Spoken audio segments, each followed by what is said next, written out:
In December of 2025, the company Cloudflare recorded the single largest cyber attack in history. For 35 seconds, a flood of traffic slammed into one of their customers at 31.4 terabits per second. To put that in human terms, that is more data per second than the entire global internet carried at once just a couple of decades ago, all aimed at one target: to knock it offline. And here is the part that should stop you. There were 47 million attacks like that in 2025, roughly one every few seconds, all year long.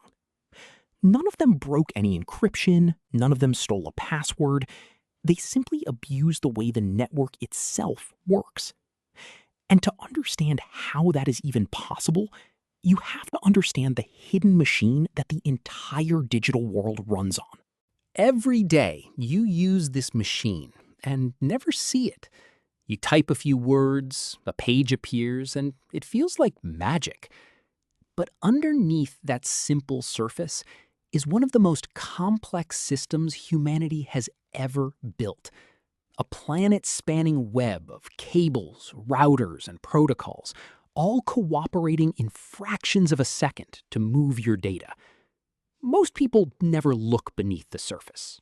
They do not need to. But there is one group of people who understand this machine in extraordinary detail, who have studied every cable, every protocol, and every weak point. And they are the people you are defending against. If you want to protect a network, you have to understand it at least as well as the person trying to break it. So, let us look beneath the surface. Let us trace something you do 100 times a day. You type a web address and hit enter. In the next 2 seconds, your computer talks to a server that might be on another continent. Your request does not float through some abstract cloud. It travels as real signals through the copper or fiber in your wall, to your router, to your internet provider, and then, for anything overseas, down onto the actual floor of the ocean through fiber optic submarine cables. Roughly 99% of all intercontinental internet traffic travels through these undersea cables, around 570 of them lying on the seabed. Your data crosses oceans, passes through dozens of routers in several countries, reaches the server, and the answer makes the entire trip back, usually in less time than it took me to say this sentence. That journey is what we are going to map out completely in this video. I am Nikander Surkov, and this is Networking for Cybersecurity, a complete beginner-friendly tour of how the internet actually works and how attackers exploit every step of it. By the end, you will be able to follow your own data from your keyboard to a server across the world and back, and name the protocol, the address, and the security risk at every single hop. No prior experience required. We are going to build this from the ground up, one layer at a time, and connect every concept to a real attack. Because in security, the network is where almost everything begins. Here is why this matters more than almost anything else in security. Every cyber attack you have ever heard of happened over a network. Consider WannaCry in 2017. It was ransomware that needed no clicks, no downloads, no human mistake at all. It exploited a flaw in a Windows file sharing protocol running on a single network port 445. And then it scanned the network for other machines with that same port open and infected them automatically, machine to machine, like a contagion. In a matter of hours, it hit over 200,000 computers across 150 countries and crippled hospitals in the United Kingdom. It spread purely through the network. If you do not understand how data moves, you cannot understand how it gets stolen, encrypted, or weaponized. So that is where we start. Here is the plan. We will start with what a network actually is. The devices, the cables, the basic vocabulary. Then we will learn the two great maps of networking, the OSI model and the TCP/IP model, which give names to every layer of the machine. We will master IP addresses, how every device gets a unique number, how those numbers are running out, and how the new system fixes it. We will demystify DNS, the system that turns names into addresses. We will cover ports, the doors into every machine, and the protocols, TCP and UDP, that carry the traffic. And we will finish with the security layer, HTTPS, firewalls, and a full tour of the network attack surface. Every concept tied to a real threat. This video is built for absolute beginners. If you are studying for a certification like Security Plus or the Certified Ethical Hacker, if you are switching careers into tech, or if you are simply curious how the internet really works, this is the foundation everything else is built on. And one note before we dive in. This video covers the fundamentals, the bedrock every security professional needs. If you want to go further and see how the largest companies on Earth, Google, Apple, Microsoft, Meta, actually defend networks at a scale of billions of users with the real architectures and the real incidents, I have built a complete premium course for that at nikander.com. The link is in the description.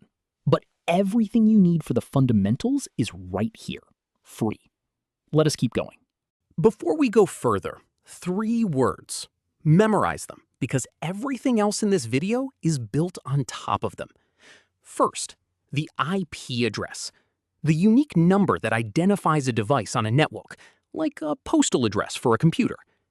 Second, the port, the specific door on that device. A single computer has tens of thousands of possible ports, and different services listen on different ones. Web traffic uses one door, email another, file transfer another. Third, the protocol, the language 2 devices agree to speak. The web uses a protocol called HTTP. Secure connections add one called TLS. Naming things uses one called DNS. Address, port, protocol. Hold those 3 in your head, and the rest of this will click into place. So, we begin at the beginning, with the most basic question of all. One that sounds simple, but that almost nobody can actually answer clearly. What is a network? Not the marketing version, the real one. What physically connects your laptop to a server 10,000 kilometers away? And what are the actual pieces that make your data move? Once you can answer that, every attack, every defense, and every acronym in security starts to make sense. Let us build it up, one piece at a time. Let us strip this down to its absolute essence. A network is simply 2 or more devices that can communicate and share data. That is the entire definition. Connect 2 laptops with a single cable, and you have built a network. The internet, that planet-spanning machine we just looked at, is the exact same idea, just scaled up to billions of devices. Everything we cover from here on is about one question. How do you take that simple idea, 2 devices talking, and make it work reliably between billions of machines across the entire planet in milliseconds? The answer to that question is the whole field of networking. And every piece of the answer is also a place an attacker can stand. 2 devices need 1 cable. But what about 10 devices, or 100 in an office? You cannot run a cable between every pair. So we use a device called a switch. A switch is the central connector inside a single local network. Every device plugs into it, and the switch's job is to move data between them efficiently. When your laptop sends data to the office printer, the switch makes sure it goes to the printer and not to everyone else. It does this using hardware addresses, called MAC addresses, baked into every network device. Think of a switch as the internal mailroom of a single building, sorting deliveries between offices. It is fast, it is local, and it does not know or care about the world outside the building.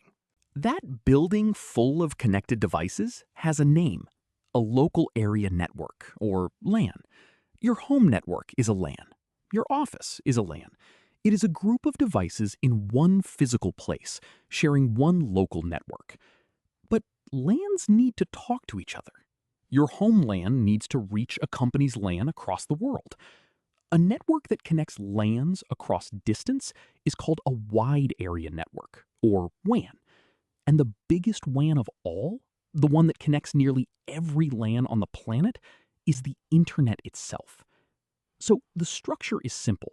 Small local networks stitched together into ever larger ones, all the way up to the global internet.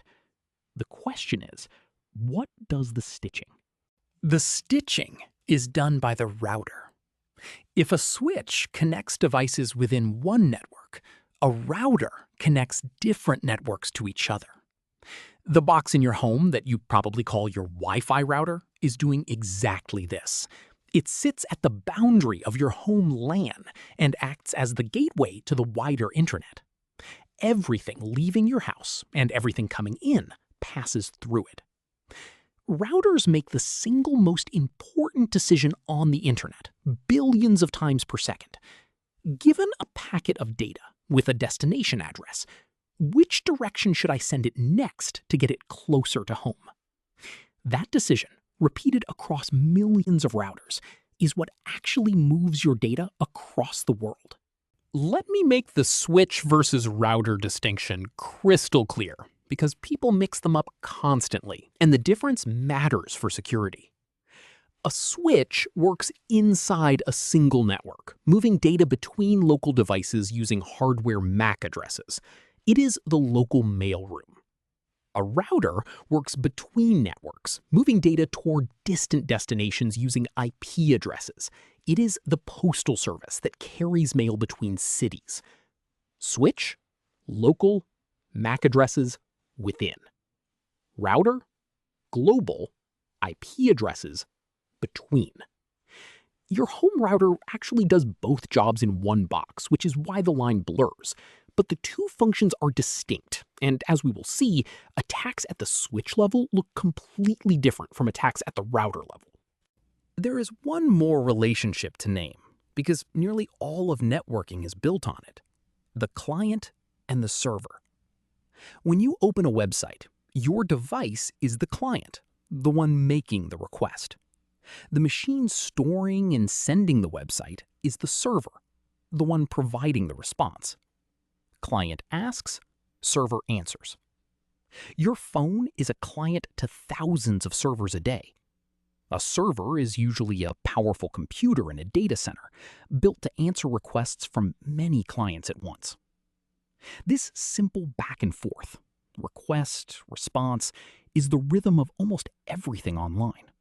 And it is also why servers are such prized targets. One server might hold the data of millions of clients, which is exactly why attackers go after them. So now we can answer the big question.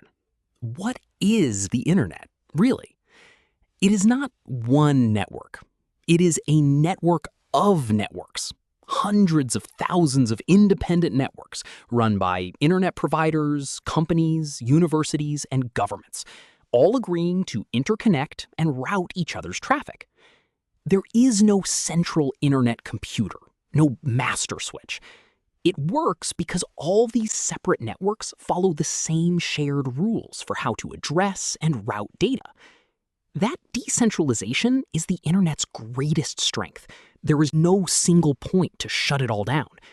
And also a source of real fragility, because that whole system of networks agreeing to trust each other's routing is something attackers have learned to abuse, as we will see when we get to BGP hijacking. Here is one of the most elegant ideas in all of networking. When you send something over a network, a photo, an email, a video, it does not travel as one big blob. It is broken into many small, numbered pieces called packets. Each packet is sent independently, and packets from the same file might even take different routes across the internet, then get reassembled in the right order at the destination. Why do it this way? Resilience and efficiency. If one packet is lost, you resend just that one, not the whole file. If one route is congested or cut, packets flow around the damage through other paths. This packet switching design is why the internet is so robust. And understanding packets is the key to understanding both how data moves and how it gets intercepted. Let us open up a single packet, because its structure tells you almost everything. A packet is like an envelope. On the outside is the header, the addressing information, where the packet came from, where it is going, which source and destination IP addresses and ports it uses, and bookkeeping, like the packet's number in the sequence. Inside is the payload, the actual data you are sending, a chunk of your photo or message. This split matters enormously for security. The header has to be readable by every router along the way, so they know where to forward it, which means the addressing is generally visible to anyone watching the traffic. Encryption, when you use it, protects the payload, the contents. But the envelope's outside, who is talking to whom, is much harder to hide. Remember that. It comes back again and again. So we now have the physical cast of characters, clients and servers talking, switches connecting devices locally, routers connecting networks globally, and data flowing as packets with headers and payloads. But how do all these pieces coordinate? How does your laptop know how to format a packet so that a server built by a totally different company, running totally different software on the other side of the world, understands it perfectly? The answer is that networking is organized into layers, a stack of cleanly separated jobs, each handling one part of the problem. This layered design is the single most important concept in all of networking, and it has a famous map. It is called the OSI model, and it is next. To make billions of different devices cooperate, engineers split the entire job of networking into 7 distinct layers, each responsible for one specific part of the process. This is the OSI model, the Open Systems Interconnection model, and it is the universal map that every networking and security professional shares. The genius of layering is separation of concerns. Each layer only has to do its one job and talk to the layers directly above and below it. The layer that puts bits onto a cable does not need to know anything about web pages. The layer that handles web pages does not need to know whether it is running over fiber or Wi-Fi. We are going to climb this tower from the bottom up. And because this is a security course, I am going to give you a real attack that lives at each layer. The OSI model is not just how networks work, it is how attacks are organized. Here are the 7 layers from top to bottom. 7, application. 6, presentation. 5, session. 4, transport. 3, network. 2, data link. 1, physical. There's a classic mnemonic to remember them from top to bottom. All people seem to need data processing. Application, presentation, session, transport, network, data link, physical. Memorize that sentence and you have the whole stack.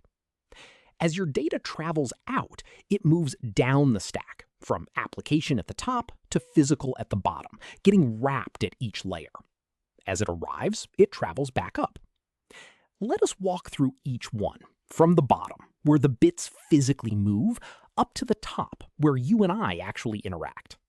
Layer 1 is the physical layer, the most literal layer of all. This is the raw transmission of bits, ones and zeros, as actual physical signals. Electrical pulses on a copper cable, flashes of light in a fiber optic strand, or radio waves through the air for Wi-Fi. No meaning, no addresses, just signal. The data unit here is simply the bit. And the security threats at this layer are equally physical. An attacker who can touch the cable can tap it and read the raw signal. An attacker with a radio can jam a wireless signal to deny service or capture it out of the air. Physical access has always been the ultimate trump card in security. If someone can plug into your network or splice your cable, many of the higher layer protections are already in trouble. Security starts at layer 1. Layer 2 is the data link layer, the layer of local delivery. This is where the switch lives and where hardware MAC addresses are used to move data between devices on the same local network. The data unit here is the frame. The dominant technology is Ethernet for wired networks and Wi-Fi for wireless. And this layer hosts one of the most classic local attacks in all of security: ARP spoofing. Within a local network, devices use a simple trusting protocol called ARP to map IP addresses to MAC addresses. An attacker on the same network can lie, sending forged replies that say, "I am the router, send your traffic to me." Suddenly, all of a victim's traffic flows through the attacker's machine first. That is a man-in-the-middle attack, and it lives right here at layer 2 on the local network. This is exactly why public Wi-Fi is so dangerous. Layer 3 is the network layer, the layer of global delivery. This is the home of the IP address and the router, and its job is to get packets across networks, from a source IP to a destination IP, choosing routes along the way. The data unit is the packet. This is the layer that makes the internet global rather than local, and its threats operate at global scale too. IP spoofing is forging the source address on a packet to pretend to be someone else, the basis of many denial-of-service attacks. And BGP hijacking, which we will cover in detail later, is the nightmare scenario where an attacker lies to the internet's routing system itself, convincing routers worldwide to send a victim's traffic to the wrong place. Layer 3 is where data goes global, and where attacks can redirect the traffic of entire countries. Layer 4 is the transport layer, the layer that manages the conversation between two specific programs. This is where the protocols TCP and UDP live, where ports come into play, and where reliability is handled. The data unit is the segment. When your browser talks to a web server, layer 4 is what establishes that specific connection on a specific port and makes sure the data arrives correctly. Its threats are connection-based. A SYN flood is a denial-of-service attack that abuses the connection setup process to exhaust a server's resources. We will see exactly how when we cover the handshake. And port scanning is how an attacker maps which doors on a machine are open, the essential reconnaissance step before almost any attack. Layer 4 is where the actual conversations form, which makes it where attackers probe and overwhelm. Layer 5 is the session layer, the layer that opens, manages, and closes the ongoing conversations, the sessions between two systems. Think of it as managing the dialogue, starting the call, keeping it going, and hanging up cleanly. In the real world, this layer's responsibilities are often handled together with the layers around it, which is one reason the OSI model is a teaching tool more than a literal blueprint. But conceptually, it owns the session, and its signature threat is session hijacking, stealing the token or identifier that represents your active logged-in session so the attacker can impersonate you without ever needing your password. We saw this exact idea matter enormously in modern breaches. Sessions are how systems remember that you are already authenticated, which makes the session a target all its own. Layer 6 is the presentation layer, the translator. Its job is to take data and format it so both sides understand it. Character encoding, compression, and most importantly for security, encryption. This is roughly where TLS, the technology behind HTTPS, is often placed, though in reality, TLS spans a couple of layers and runs over the transport layer. The key idea? This is conceptually where readable data gets turned into protected, encrypted data and back. And its classic threat is the downgrade attack, tricking two systems into using weaker, older encryption, or no encryption at all. The infamous example is SSL stripping, where an attacker quietly forces your connection down from secure HTTPS to insecure HTTP so they can read everything. Whenever security depends on both sides agreeing to use the strong option, an attacker's move is to force the weak one. Layer 7 is the application layer, the top of the stack, the layer you actually see and touch.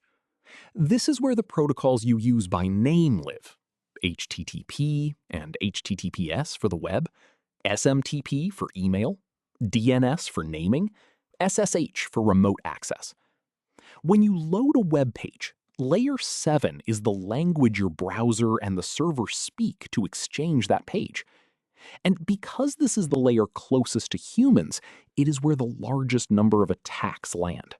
Phishing, malicious web requests, injection attacks, and exploitation of application bugs. The great majority of breaches you read about ultimately exploit something at Layer 7, very often the human sitting in front of it. The higher up the stack you go, the closer you get to people, and people are the most attacked layer of all. Let me tie the layers together with the single most important mechanism: encapsulation. As your data travels down the stack to be sent, each layer wraps it in its own envelope. Your web request starts as application data. The transport layer wraps it with port information. The network layer wraps that with IP addresses. The data link layer wraps that with MAC addresses. By the time it hits the physical cable, your simple request is an envelope inside an envelope inside an envelope. Each layer's addressing on the outside of the next. It is like putting a letter in an envelope, putting that in a shipping box, and putting that box in a mail truck. Each layer of packaging is for a different stage of the journey, and each is opened by the matching layer on the other side. On the receiving end, the process runs in reverse, and this symmetry is the beautiful part. The destination machine receives the raw bits at Layer 1, reassembles them into a frame at Layer 2 and reads the MAC address, strips that to find the packet at Layer 3 and reads the IP address, strips that to find the segment at Layer 4 and reads the port, and keeps unwrapping until the original application data emerges at Layer 7, delivered to the right program. Each layer on the receiving side talks only to its matching layer on the sending side.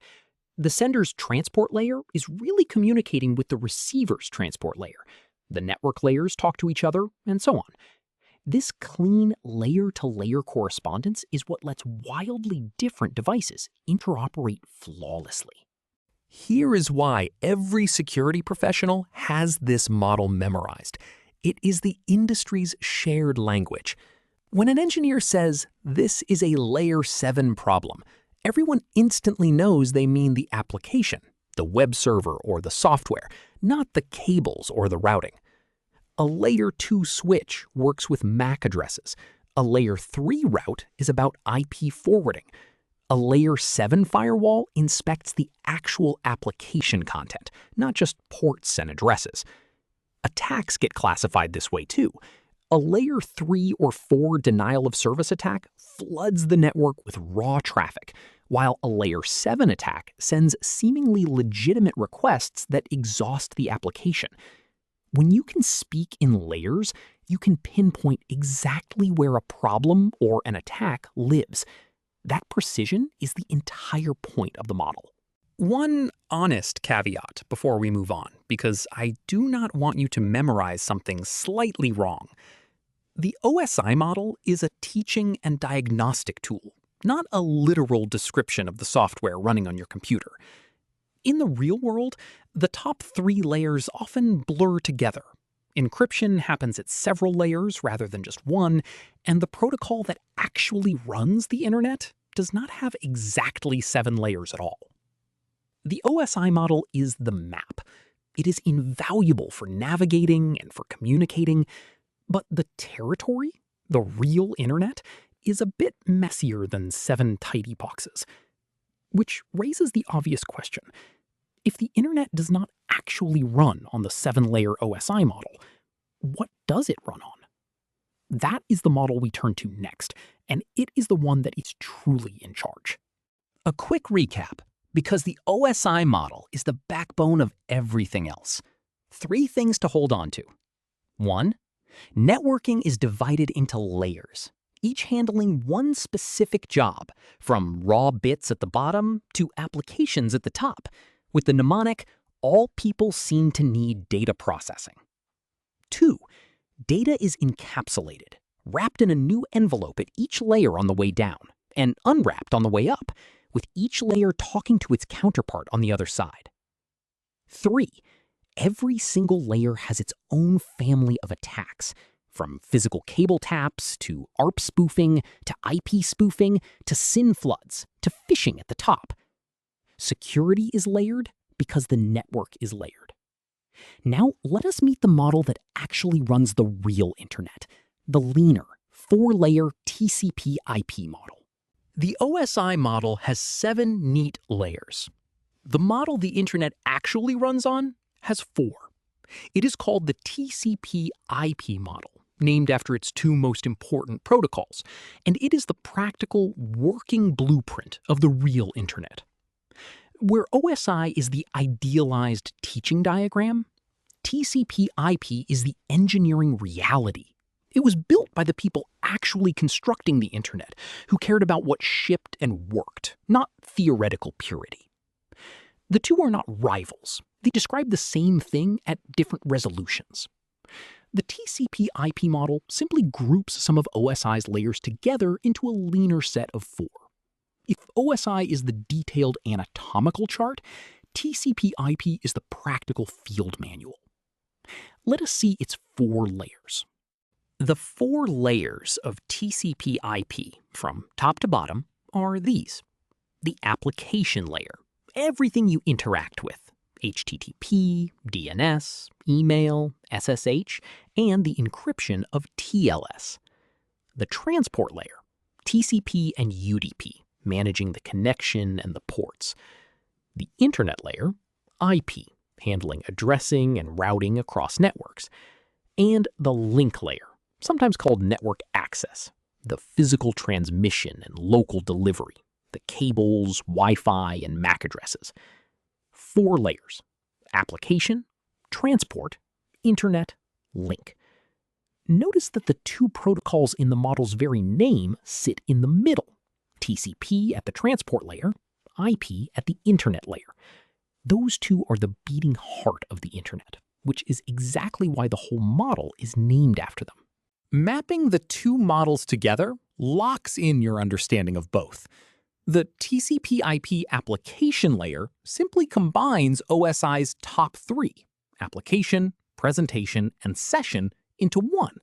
There was no practical reason to keep them separate in the real software.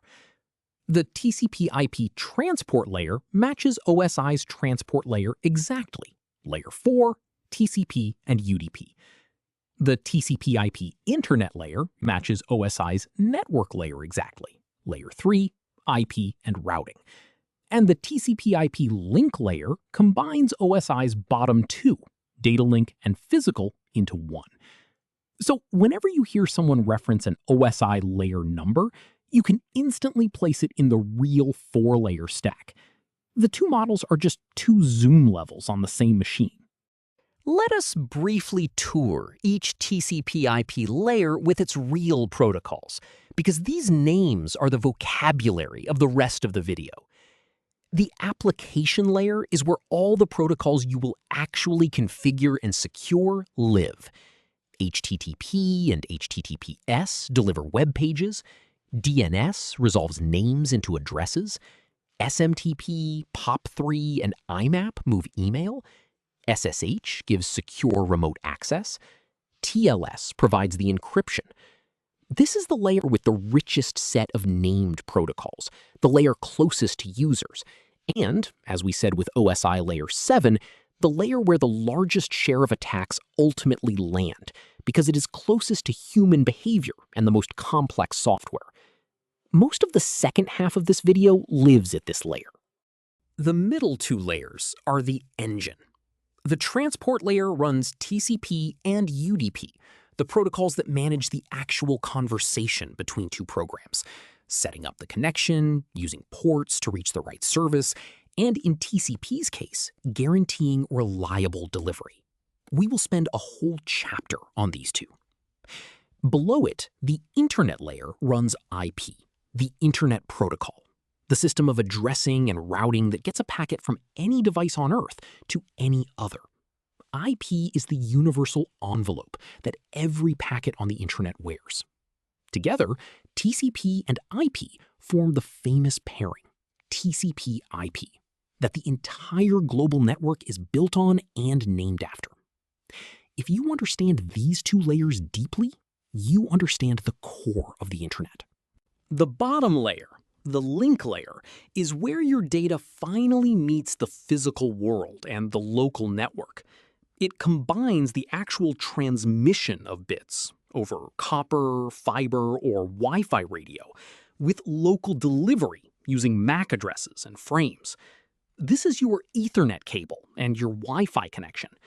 When your laptop sends a packet, the link layer is what physically pushes it onto the wire or into the air to reach your router. It is the layer with the shortest reach. It only carries data across a single local hop, from your device to the next device.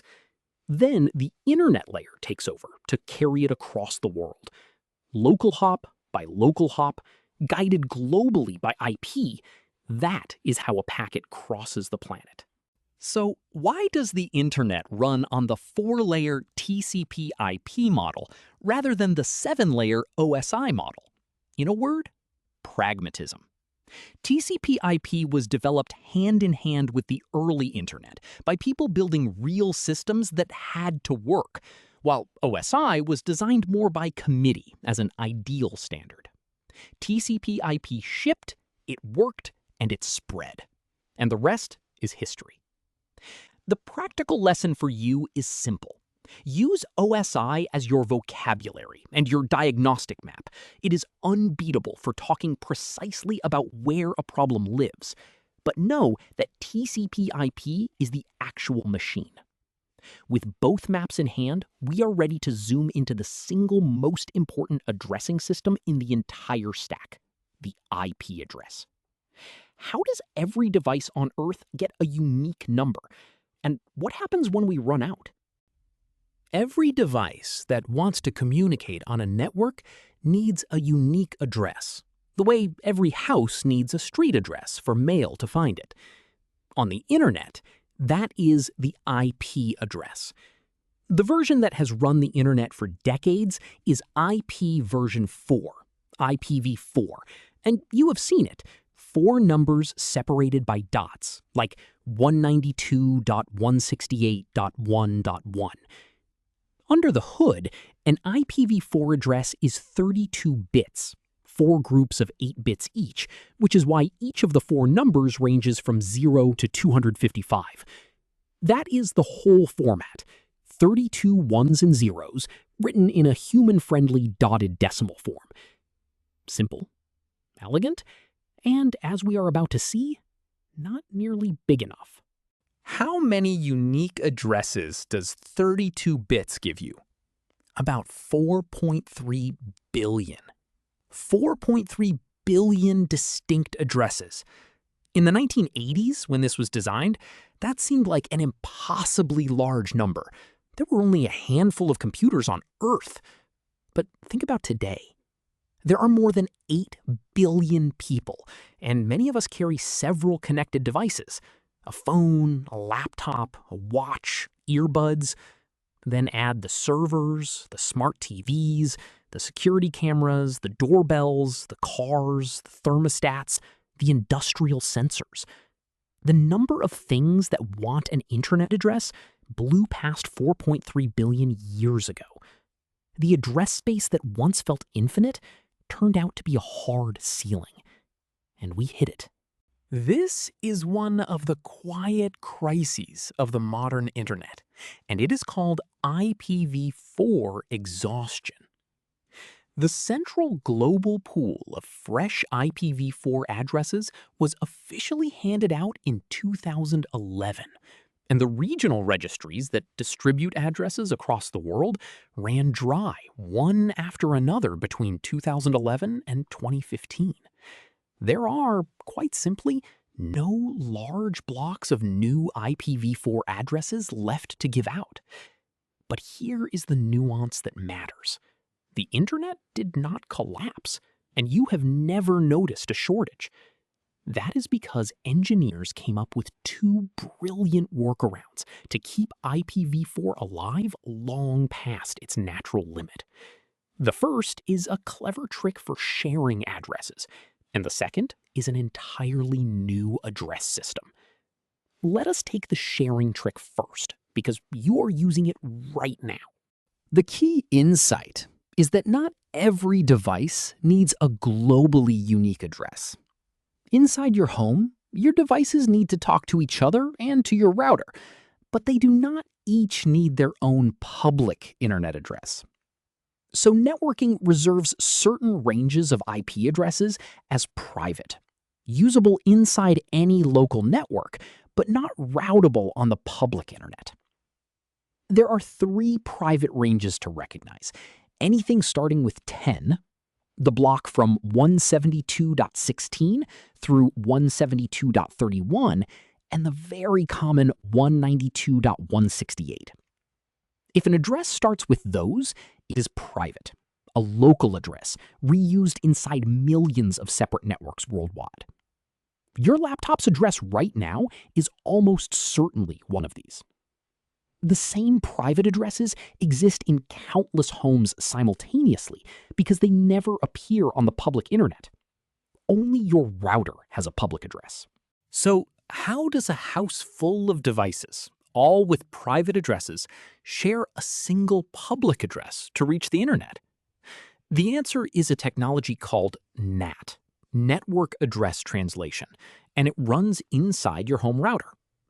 When your laptop sends a request to the internet, the router rewrites the packet, swapping your private source address for the router's one public address before sending it out.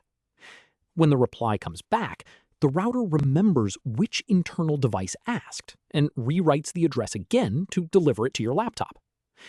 Dozens of devices in your home all share that single public address, with the router acting as a translator in the middle. NAT is, more than anything else, the reason the internet did not grind to a halt when IPv4 ran out. It let billions of devices hide behind a relatively small number of public addresses. In plain English, NAT works exactly like a receptionist at a large office building. Everyone inside the building has an internal extension, but the building has one public street address. When you send mail out, it goes under the building's single address. When replies come back to that one address, the receptionist checks a logbook, who sent the original request, and routes the reply to your specific desk. The router's NAT table is that logbook. It tracks every outgoing connection so it can deliver each reply back to the right internal device. This is happening millions of times a second in your home router right now. It is invisible, it is essential, and as we are about to note, people often mistake it for a security feature, which is a dangerous misunderstanding. Here is a crucial correction that even some professionals get wrong. Because NAT hides your internal devices behind one public address, and because unsolicited incoming traffic has no entry in the receptionist's logbook and gets dropped, NAT provides a little bit of incidental protection from the outside. But NAT is not a firewall. It was never designed as a security control. It does not inspect traffic, it does not enforce rules about what is allowed, and it does not protect you from threats that ride in on connections you yourself opened, which is how most modern attacks arrive. Relying on NAT for security is like thinking your mail being sorted by a receptionist means no one can ever send you a malicious package. Hiding addresses is not the same as enforcing a security policy. You still need a real firewall, which we will cover later. A few special addresses are worth memorizing because you will run into them constantly. The most famous is 127.0.0.1, the loopback address, which always means this machine, myself. When a program connects to 127.0.0.1, also called localhost, it is talking to its own computer without ever touching the network. Invaluable for testing. Then there is your default gateway, usually something like 192.168.1.1 or .254, which is the address of your home router, the door out to the internet. Knowing your loopback, your private range, and your gateway is the basic literacy of reading any network. With these, you can already make sense of most of what a tool like a network scanner shows you. Now, the security reality of all this. Every public IP address on the internet is under constant, automated surveillance. There are tools and botnets that do nothing but sweep through the entire public address space around the clock, probing every address to see what is there and what is open. If you put a device with a public IP address onto the internet, it will be discovered and probed within minutes. Not days, minutes. This is why the distinction between public and private matters so much for defense. Anything with a public address is exposed to the entire planet of attackers simultaneously. Anything behind NAT with a private address is at least not directly reachable from outside without an opening being made. The first rule of network defense is brutally simple. Do not expose anything to a public address unless you absolutely have to. Let us lock in Chapter 5 before we level up. 3 things. 1. An IPv4 address is 32 bits, giving about 4.3 billion total, and we exhausted that supply over a decade ago. 2. We kept the internet running by reserving private address ranges and using NAT, so an entire home or office can share a single public address. 3, and this is the security critical one, NAT is a convenience, not a defense. It is not a firewall, and any public address is scanned by attackers constantly. But the workarounds, clever as they are, only stretch a fundamentally too small address space. The real permanent fix is a completely new addressing system with a near infinite number of addresses, plus the math of how networks are actually carved up. That is subnetting and IPv6, and it is next. A large organization does not put every device onto one giant flat network. They divide it into smaller networks called subnets. The engineering team gets one subnet, finance gets another, the guest Wi-Fi gets its own, the servers get their own. This is subnetting, carving a larger IP address range into smaller, self-contained blocks. There are 3 reasons to do it. Organization, it keeps things tidy and logical. Performance, smaller networks mean less congestion. And most importantly for us, security. And this is the big one. Subnetting lets you put walls between groups of devices so that a problem in one subnet does not automatically become a problem everywhere. To understand how that wall works, you need to understand the subnet mask. Every IP address is secretly made of 2 parts. The network portion, which says which network you are on, and the host portion, which says which specific device you are within that network. What divides the 2 is the subnet mask. A common mask is 255.255.255.0. Wherever the mask shows 255, those bits belong to the network. Wherever it shows 0, those bits identify the individual host. So with that mask, the first 3 numbers of the address define the network, and the last number identifies the device. It is exactly like a street address. The street name and block is the network portion, and the house number is the host portion. The mask is simply the line that separates which neighborhood from which house. Writing out long subnet masks gets tedious, so engineers use a shorthand called CIDR notation, a slash followed by a number. You will see this everywhere. 192.168.1.0/24. That /24 simply means the first 24 bits are the network portion. Since an IPv4 address is 32 bits total, /24 leaves 8 bits for hosts. A /16 means 16 network bits, leaving more room for hosts.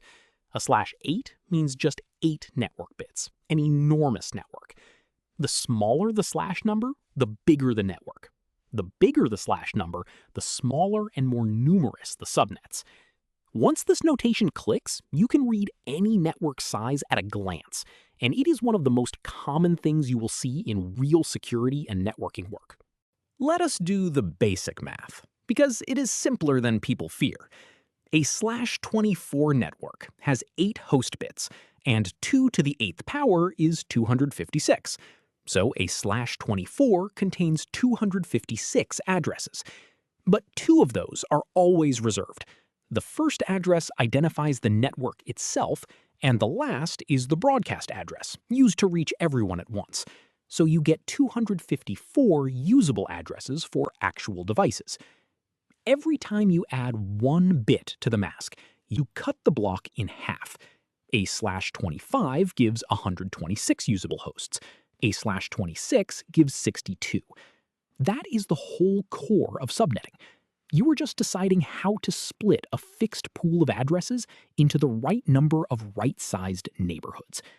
The exam questions get fancier, but that is the engine. In plain English, think of your whole organization as a city, and subnets as walled neighborhoods within it. Everyone in the finance neighborhood can talk freely to each other. Everyone in engineering can talk freely to each other.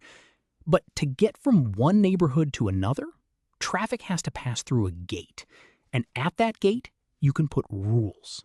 Who is allowed through for what?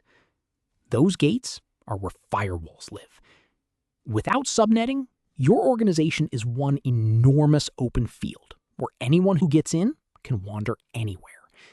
With subnetting, it is a city of controlled neighborhoods. And that single architectural choice is the difference between a small breach and a catastrophic one. This is worth dwelling on because it is one of the highest value security concepts in all of networking, and it is built directly on subnetting. Picture a flat network, everything on one big subnet, no internal walls.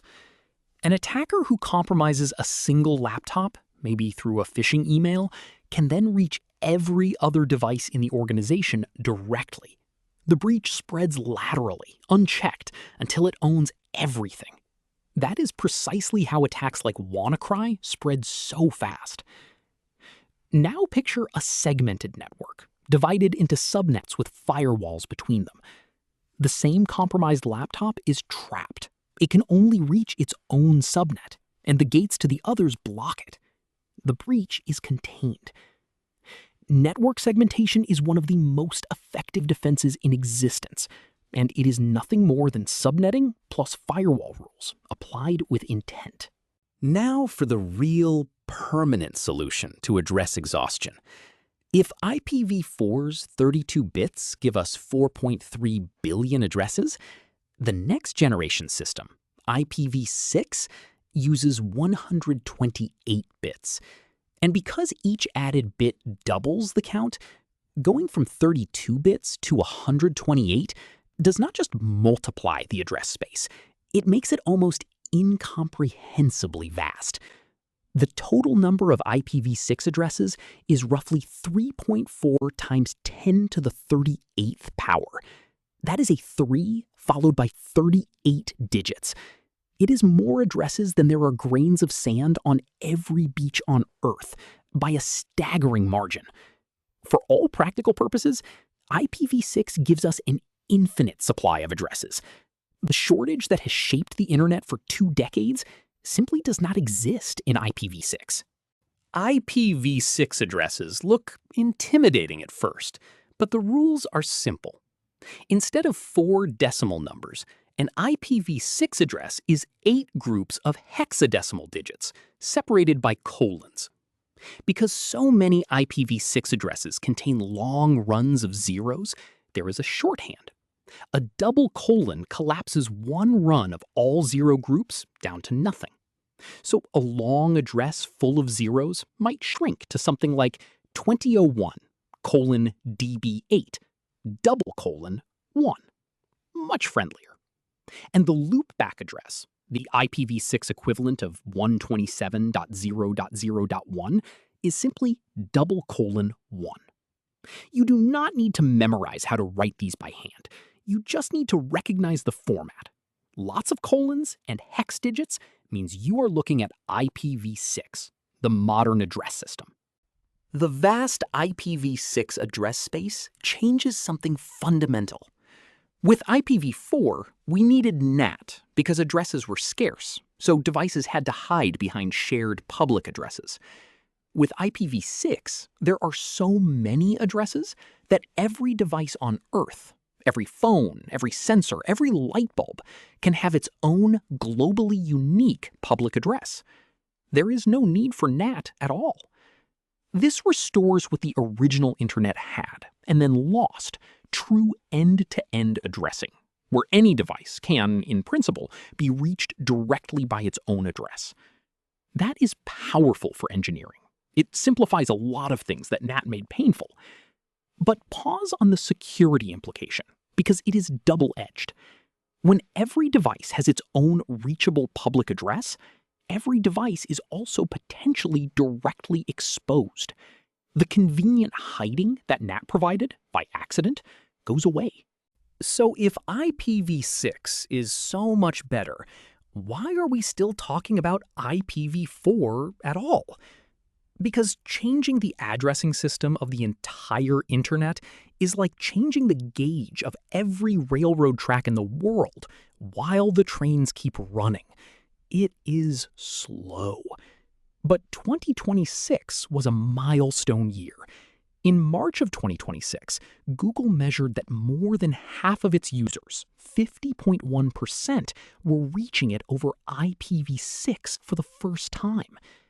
The majority of traffic to major services is now IPv6, yet IPv4 is still everywhere. So the internet today runs dual stack. Most modern networks speak both IPv4 and IPv6 at the same time, and your devices quietly choose whichever works. We are living through the long, overlapping transition, with both systems running side by side. For security, IPv6 cuts both ways, and it is worth knowing both edges. On the helpful side, the address space is so enormous that the old attacker tactic of scanning every address in a network becomes hopeless. You cannot brute force scan a space with more addresses than there are atoms in a building. That is a real defensive benefit. On the harder side, every device being directly addressable means the incidental protection of NAT is gone. So misconfigured IPv6 devices can be exposed to the world without anyone realizing. And dual stack creates a subtle trap. A security team might carefully lock down all the IPv4 rules and completely forget that the same device is also reachable over IPv6, leaving a wide open backdoor. Running 2 address systems at once means you have to secure both, every time. Forgetting one is a classic, costly mistake. Let us bank Chapter 6. 3 takeaways. 1. Subnetting divides a network into smaller subnets, and combined with firewalls, this segmentation is one of the most powerful defenses there is because it contains a breach instead of letting it spread. 2. CIDR notation. The slash number is the universal shorthand for how big a network is and where its network versus host boundary sits. 3. IPv6, with its 128-bit addresses, permanently solves exhaustion. And as of 2026, we have crossed into a majority IPv6 dual-stack world. We now understand addresses thoroughly. IPv4, private ranges, NAT, subnets, and IPv6. But you do not type addresses to visit a website. You type names. So how does a name, like a website, become one of these numbers? That is the job of one of the most important and most attacked systems on the internet, DNS. Here is a gap we have quietly stepped over. Humans are terrible at remembering numbers, but great at remembering names. You remember the names of websites, not their IP addresses. Computers are the opposite. They cannot route a packet to a name. They need an IP address. So there has to be a system that translates the human names we type into the numeric addresses machines use. That system is DNS, the domain name system. And it is so fundamental that it has earned a nickname, the Phonebook of the internet. Every single time you visit a website, send an email, or open an app, a DNS lookup happens first, usually without you ever noticing. It is one of the busiest systems on Earth. And, as we will see, one of the most dangerous to leave unguarded. Let us be precise about when DNS happens. The moment you hit enter on a web address, before your browser can send a single request to the website, it has to answer one question.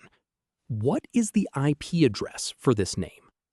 Your computer cannot start the conversation until it knows the number to dial. So the very first thing that happens, step 0 of every connection, is a DNS lookup. This is invisible and fast, usually a few milliseconds, but it is always there, underpinning everything. And because it runs before and beneath everything else, DNS is a uniquely powerful place to attack. If an attacker can corrupt that first translation, they can silently send you to the wrong place before you have done anything at all. Let us see how the translation actually works. DNS is a distributed hierarchy, and a lookup is a relay race up that hierarchy. When your device needs an address, it asks a helper called a recursive resolver, usually run by your internet provider or a public service. If the resolver does not already know the answer, it climbs the hierarchy. First, it asks a root server, the top of the DNS tree, which does not know the specific answer, but knows who handles the domain's ending. For a .com name, it points to the .com servers. Then it asks those top-level domain servers, which point it to the specific authoritative server for that exact domain. Finally, it asks the authoritative server, which holds the real record and returns the actual IP address. Root, then top-level domain, then authoritative. 3 hops up a global tree, and your answer comes back. Let us make it concrete with a real lookup. Say your resolver needs the address for a .com website it has never seen. It asks a root server, which essentially replies, I do not know that specific site, but for anything ending in .com, here are the servers to ask. The resolver then asks one of those .com servers, which replies, I do not have the address either, but the authoritative server for that specific domain is over here. Finally, the resolver asks that authoritative server, which is the one place that truly knows, and it replies with the actual IP address. 3 questions, climbing from the most general to the most specific, and the resolver has its answer. It is a beautifully decentralized design. No single computer holds the whole phone book, yet any name on Earth can be resolved in milliseconds. In plain English, DNS is like calling directory assistance to get a phone number. You give the operator a name. They work through a chain of directories, national, then regional, then local, until they find the exact number, and they read it back to you. But there's one more trick that makes it fast. The operator writes popular numbers on a notepad, so the next time someone asks for the same name, they answer instantly, without climbing the whole chain again.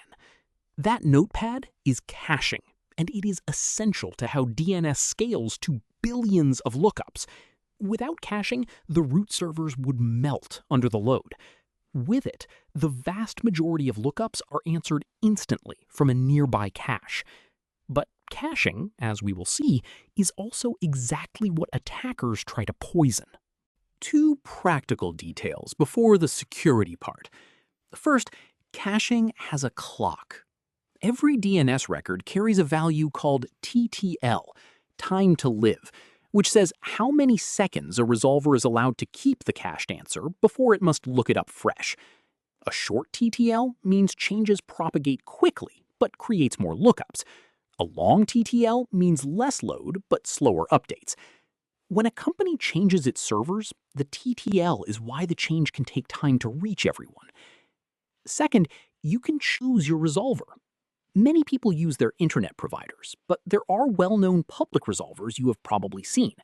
8.8.8.8 is Google's, 1.1.1.1 is Cloudflare's, and 9.9.9.9 is Quad9's. These are often faster, and some add security filtering. Now, the records themselves. DNS does not just store website addresses. It stores several kinds of records, and a few are worth knowing by name. The A record maps a name to an IPv4 address, the classic lookup. The AAAA record, Quad A, does the same for an IPv6 address. A CNAME record is an alias, pointing one name at another name. An MX record specifies the mail server for a domain. It is how email finds its destination. An NS record lists the authoritative name servers for a domain. And the TXT record holds arbitrary text, which has become quietly important for security. TXT records are how domains prove ownership, and how email anti-spoofing systems publish their policies. Together, these records make DNS far more than a phone book. It is the configuration backbone of how a domain works across the whole internet. Now, the uncomfortable truth. DNS was designed in the early, trusting days of the internet, and in its original form, it has no security at all. Classic DNS queries travel over the network unencrypted, so anyone watching can see every site you look up. And worse, the answers are unauthenticated. There is no built-in way to verify that a DNS response actually came from the legitimate server and was not forged. This opens the door to the signature DNS attack, spoofing, also called cache poisoning. If an attacker can slip a forged answer to your resolver, telling it that a bank's name maps to the attacker's IP address, then your resolver caches that lie and hands it to everyone who asks. Victims type the correct web address and are silently sent to a malicious server that looks identical. They did everything right and still ended up in the wrong place. This is not theoretical. To see how central and how fragile DNS is, look at October of 2016. A botnet called Mirai had quietly infected hundreds of thousands of insecure Internet of Things devices, home security cameras, DVRs, routers, by simply trying their default passwords, which owners had never changed. Then, the attackers pointed this army at a single major DNS provider called Dyn, flooding it with junk traffic. Dyn provided DNS for a huge slice of the internet's biggest names, so when Dyn buckled, the lookups failed, and Twitter, Netflix, Reddit, Spotify, and dozens of other giant sites became unreachable for hours across much of the United States. The sites themselves were fine. Their phonebook was the casualty. Mirai is the perfect lesson.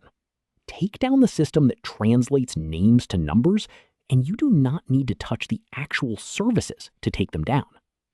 DNS is a single point of failure for the whole web. Mirai abused DNS as a weapon of disruption. A campaign known as Sea Turtle showed the quieter, more sinister use. DNS as a tool of espionage. Over 2017 to 2019, a state-sponsored group methodically compromised DNS records for around 40 organizations across 13 countries, including governments and intelligence agencies. By altering the authoritative records, they silently redirected their targets' traffic through servers they controlled, intercepting it in transit, and in some cases, even tricking certificate authorities into issuing them valid certificates for the impersonated sites. Victims connecting to what looked like their own legitimate services were quietly passing through the attacker's hands first. This is DNS hijacking at the highest level, and it underscores why securing this humble translation system is a national security matter, not just an IT detail. So, how do we defend it? There are two defenses for DNS, and the single most common mistake people make is confusing them, so let us separate them cleanly. The first is DNSSEC. It adds cryptographic signatures to DNS records, so a resolver can verify that an answer genuinely came from the legitimate source and was not forged. DNSSEC solves the authenticity problem. It defeats spoofing and cache poisoning. But crucially, DNSSEC does not encrypt anything. The queries are still visible. The second defense is encrypted DNS. DNS over HTTPS, called DO, or DNS over TLS, called DOT. These wrap your DNS queries in encryption, so eavesdroppers can no longer see which sites you are looking up. They solve the privacy problem, but they do not by themselves prove the answer is authentic. Authenticity and privacy are two different problems with two different tools. In plain English, DNSSEC is like a tamper-proof wax seal on the answer. Anyone can still read it, but you can be certain it is genuine and was not altered. DOH and DOT are like sending the whole exchange inside a sealed, opaque envelope. Nobody along the way can read what you asked, but the seal alone does not prove who wrote the letter inside. They protect different things, and ideally, you want both: authenticity and privacy. The good news is that encrypted DNS has gone mainstream. As of 2026, the major web browsers, Firefox, Chrome, Edge, turn on encrypted DNS by default for most users, so your everyday lookups are now hidden from casual snooping automatically. The internet's phonebook, after decades wide open, is finally getting locked down, though plenty of older infrastructure still runs it in the clear. Locking in Chapter 7. 3 things. 1. DNS is the internet's phonebook, translating names into IP addresses through a hierarchy of root, top-level domain, and authoritative servers, accelerated everywhere by caching. 2. In its original form, DNS has no security, which makes it a prime target. Cache poisoning to silently redirect victims, hijacking authoritative records for espionage, as in Sea Turtle, and DDoS takedowns of providers, as in the Mirai attack on Dyn. 3. The defenses are DNSSEC for authenticity and DOH or DOT for privacy. Two different tools for two different problems, with encrypted DNS now on by default in major browsers. We have followed our data from device to address to name resolution. Now it has an address to reach, but an address gets you to the right machine. How do you reach the right service on that machine? That is the job of ports. An IP address gets your data to the right machine, but a single machine runs many services at once. A server might be hosting a website, handling email, and accepting remote logins all simultaneously. So how does incoming data know which service it is meant for? The answer is the port. If the IP address is the building's street address, the port is the specific door or room number for a particular service inside. Every machine has 65,535 possible ports. Each service listens on its own port number, waiting for connections. Web traffic knocks on one door, email on another, remote login on another. The combination of an IP address and a port number pinpoints not just a machine, but an exact service on that machine. That pairing is the fundamental coordinate of every network connection. Those 65,000 ports are organized into 3 ranges, and knowing them helps you read any network instantly. The first range, 0 through 1023, is the well-known ports, reserved for the standard, essential services. This is where the web, email, and remote login all live, and it is the range that matters most for security. The middle range, 1024 through about 49,000, is registered ports, used by specific applications. And the top range is dynamic or ephemeral ports, temporary port numbers your own computer grabs on the fly for outgoing connections, used briefly and then released. When your browser connects to a website, it uses a well-known destination port on the server and a random ephemeral port on your end. The interesting, attackable services almost all live down in those well-known ports. Now, let us learn the specific ports every security professional has memorized, because attackers know them cold. We will take them in 2 halves. Ports 20 and 21 are FTP, the old file transfer protocol, and it is legacy and insecure, sending everything, including passwords, in plain readable text. Port 22 is SSH, secure shell, the encrypted way to log into and control a remote machine. This one is good. Port 23 is Telnet, SSH's ancient ancestor, which also gives remote access, but with 0 encryption. It is dangerously obsolete and should never be used. Port 25 is SMTP, which relays email between servers. And port 53 is DNS, the name resolution we just covered, notable because it uses both UDP and TCP. 5 ports, and already you can see the security story. The old ones are plain text, the modern ones are encrypted. The second half, and these are the heavy hitters. Port 80 is HTTP, the unencrypted web. Ports 110 and 143 are POP3 and IMAP, 2 protocols for retrieving email, both plain text in their classic forms. Port 443 is HTTPS, the encrypted web, the single most important port on the modern internet, where the vast majority of your traffic now flows. Then, the dangerous trio. Port 445 is SMB, Windows file sharing, the exact port WannaCry rode to infect the world. Port 3389 is RDP, remote desktop, one of the most abused entry points for ransomware because it offers full remote control of a Windows machine.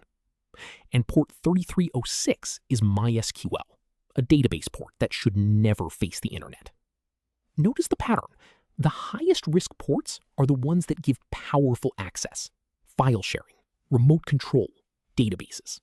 There is a simple, powerful pattern hiding in that ports table, and it is one of the most useful security instincts you can develop.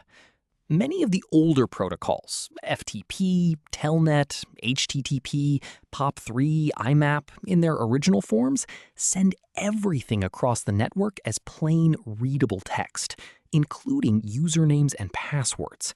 Anyone positioned to watch the traffic can simply read it. Their modern replacements wrap the same function in encryption. SSH replaced Telnet, HTTPS replaced HTTP, and secure variants replaced the old mail protocols. So a reliable rule of thumb: if a protocol is old and sits on one of those legacy ports, assume its traffic is readable by anyone in the path, and assume the secure, encrypted alternative is the one you should be using. spotting plain text protocols on a network is one of the first things a security assessment looks for. Two ports deserve special fear because they are perennial favorites of attackers, and you already met one. Port 445, SMB, is Windows file sharing, and as we saw, a flaw in it let WannaCry spread machine to machine across the world with no human involvement at all. SMB exposed to the internet is an open invitation. The other is port 3389, RDP, Remote Desktop Protocol, which provides complete graphical remote control of a Windows machine. Ransomware crews love RDP because if they can get in through it, often by simply guessing weak passwords, they get the whole computer. Both of these should essentially never be directly exposed to the public internet, yet scanners find hundreds of thousands of them that are. Which raises the question, how do attackers find an open port in the first place? Before an attacker breaks in anywhere, they do reconnaissance. They map the target. The fundamental tool for this is the port scan. A port scanner systematically knocks on a machine's ports, one after another, and notes which ones answer. An open port means a service is listening there, and every listening service is a potential way in. The famous tool for this is called Nmap, and it is used by attackers and defenders alike. A scan might reveal that a server has SSH open on 22, a website on 443, and, alarmingly, remote desktop open on 3389. That last finding is gold to an attacker. Port scanning is the digital equivalent of a burglar walking around a building, quietly checking every door and window to see which are unlocked. It is step one of almost every intrusion, and it happens to exposed machines constantly. It gets more unsettling. An attacker does not even have to scan the internet themselves anymore, because someone already did.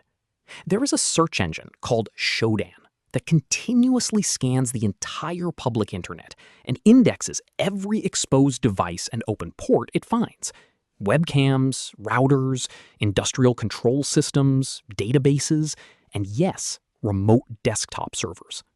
Instead of hunting for a vulnerable target, an attacker can simply search Shodan for, say, every exposed RDP server in a particular country and get a ready-made list. Researchers have found millions of devices exposed this way, and the timing is brutal. Studies show that a freshly exposed service on a public address is typically discovered and probed within minutes to a few hours of going online. There is no quiet period. The internet is scanned continuously, and anything you expose is found almost immediately.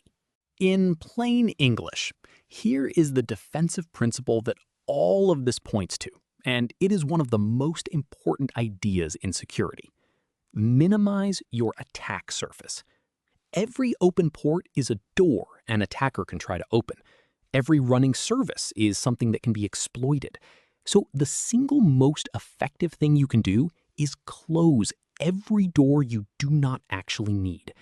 If a machine does not need to share files, close the file sharing port. If it does not need remote desktop, turn it off. If a database only needs to be reached by one application, never expose it to the internet. A machine with 2 carefully guarded open ports is dramatically safer than one with 20 open ports it never uses. You cannot be attacked through a door that does not exist. Reducing attack surface is defense at its most fundamental. Let us pause for a moment, because you have just crossed a real threshold of understanding. You now know how data is addressed, named, and routed, and how every machine exposes services through ports that attackers relentlessly probe. Here is something worth sitting with.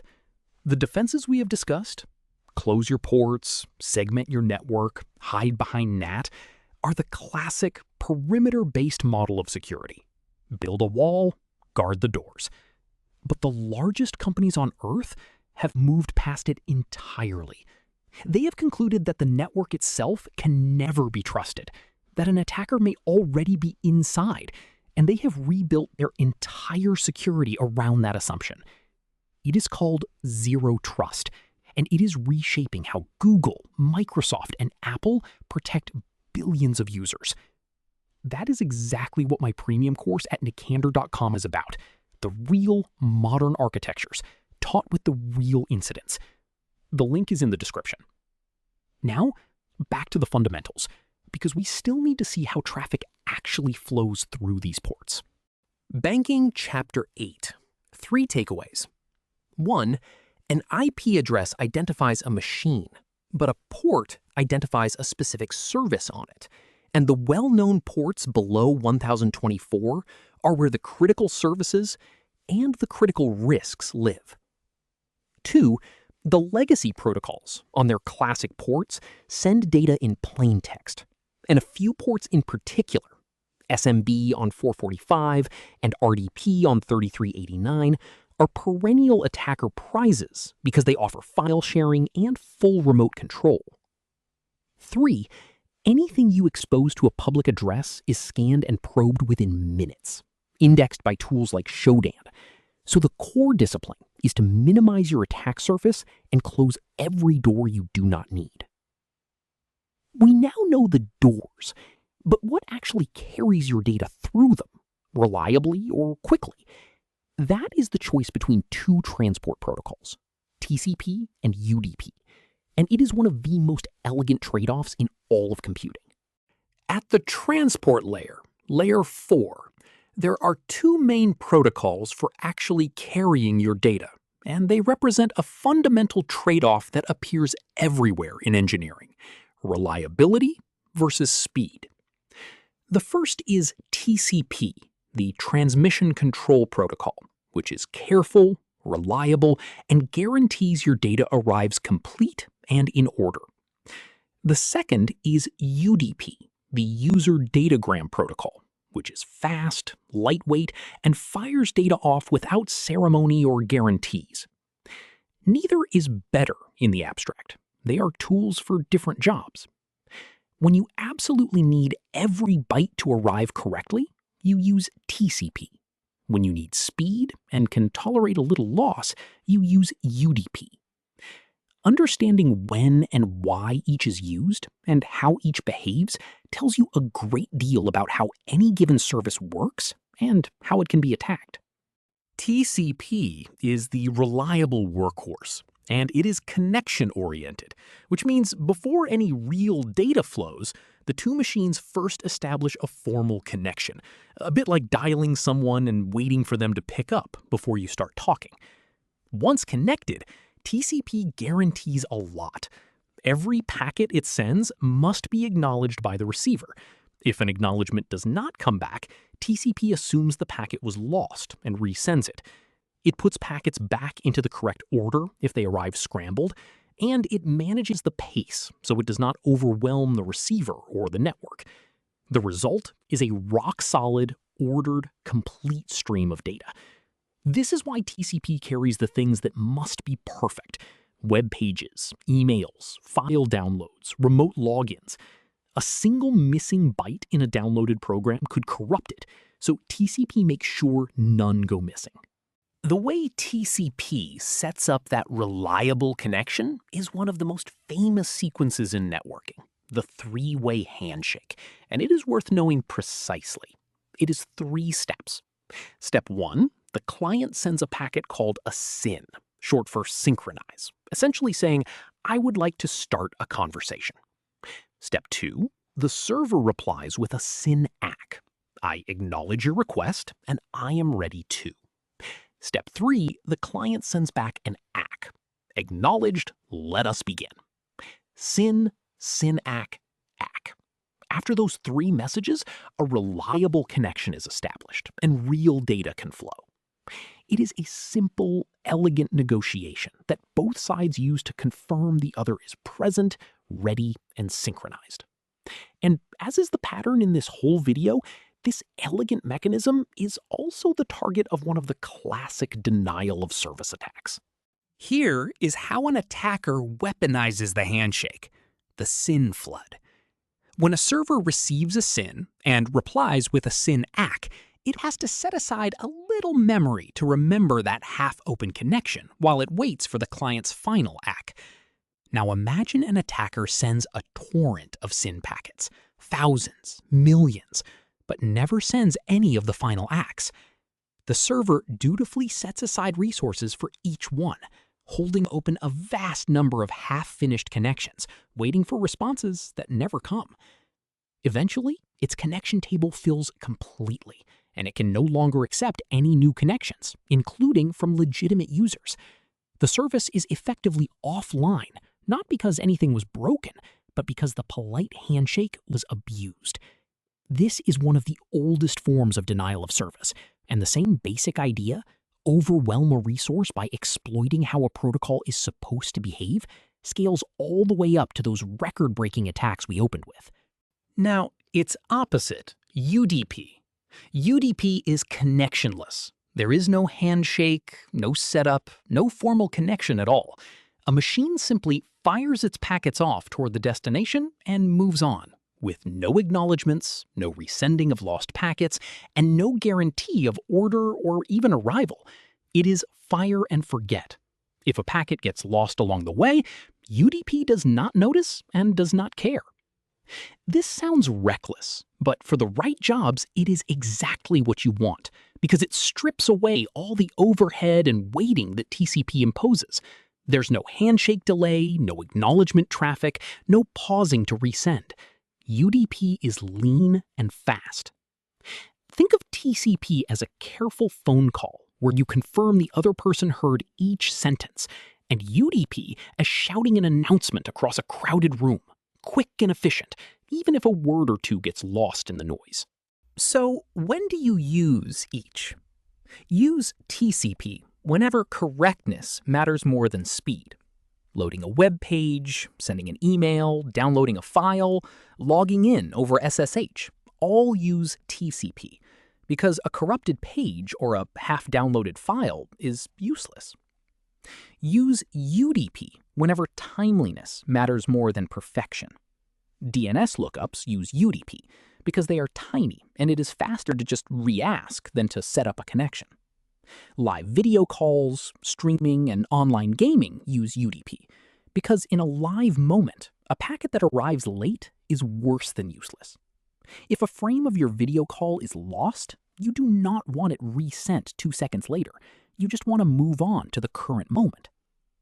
The rule of thumb, must be perfect data goes over TCP. Must be now data goes over UDP.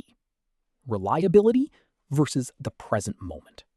For decades, the lesson stopped there. TCP for reliable things, UDP for the rest.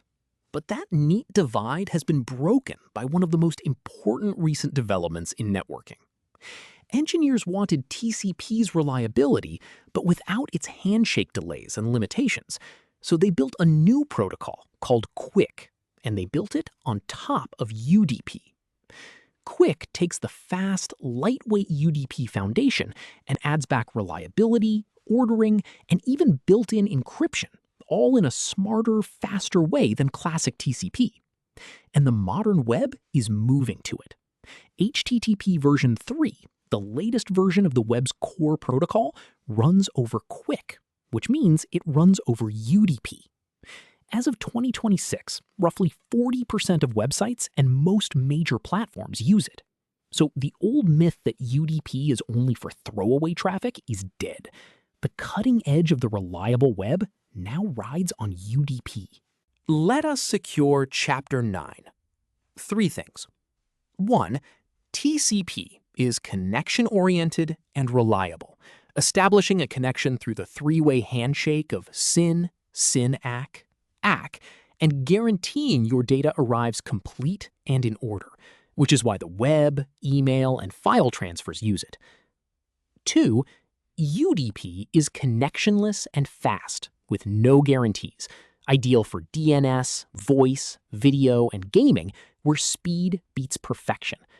And the very handshake that makes TCP reliable can be abused, as in the SYN flood denial of service attack.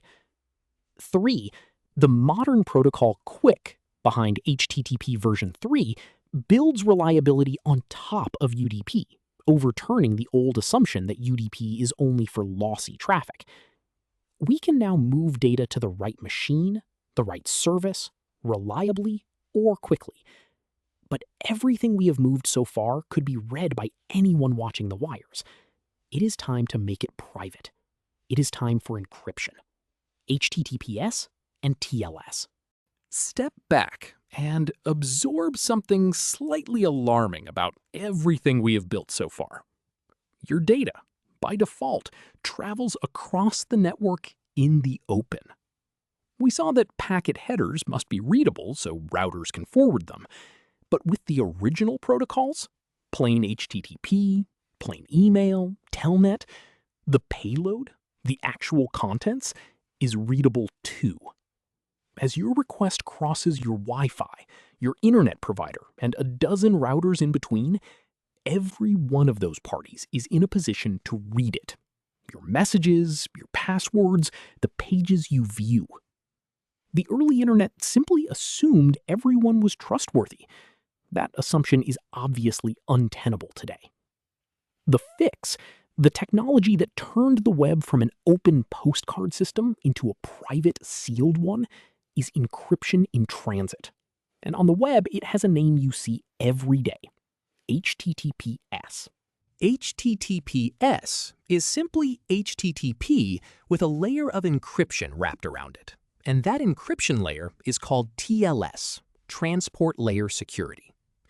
When you connect to a website over HTTPS, TLS gives you 3 distinct guarantees, and it is worth separating them. Confidentiality, the contents are encrypted, so eavesdroppers in the path see only scrambled gibberish. Integrity, the data cannot be secretly altered in transit without detection. And authenticity, you can verify you are actually talking to the genuine server you intended, not an imposter. Confidentiality, integrity, authenticity. Those 3 properties are the foundation of trust on the modern internet, and TLS delivers all 3 at once, automatically, every time you see that the connection is secure. Let us look at how it establishes them. When your browser connects securely to a server, before any real data flows, the two perform a TLS handshake, a quick negotiation to set up encryption. At a high level, it has a few steps. First, the two sides agree on which version of TLS and which encryption methods to use. Second, the server presents its certificate, a credential that proves its identity. Third, the two perform a clever key exchange that lets them agree on a shared secret key without ever sending that key across the network where it could be stolen. From that point on, both sides use the shared session key to encrypt everything. The modern version, TLS 1.3, accomplishes this remarkably fast in a single round trip. It is happening in a fraction of a second every time a secure connection forms, which is now nearly every connection you make. The authenticity guarantee deserves its own moment, because it is what stops an imposter from simply claiming to be your bank. It rests on certificates and certificate authorities. A certificate is a digital credential that binds a website's name to its cryptographic identity, and it is signed by a trusted third party called a certificate authority, or CA. Your browser and operating system ship with a built-in list of trusted root CAs. When a server presents its certificate, your browser checks the chain of signatures. This site certificate was signed by an intermediate authority, which was signed by a root authority that your browser already trusts. If that chain checks out, you can be confident the server is who it claims to be. If it does not, if the certificate is invalid, expired, or for the wrong name, your browser throws up a warning. That warning, as we will see, is sometimes the only thing standing between a victim and disaster. For years, HTTPS was the exception because certificates cost money and were a hassle to set up, so most small sites stayed on insecure HTTP. That changed dramatically with a free, automated certificate authority called Let's Encrypt, which made obtaining and renewing certificates free and effortless. The effect was transformative. Today, the overwhelming majority of all web traffic, well over 90%, is encrypted with HTTPS, and browsers now actively warn you when a site is not. Encryption in transit went from a luxury to the default state of the web in just a few years. This is one of the genuine, quiet victories in the history of internet security. The open postcard web became, by default, a sealed envelope web.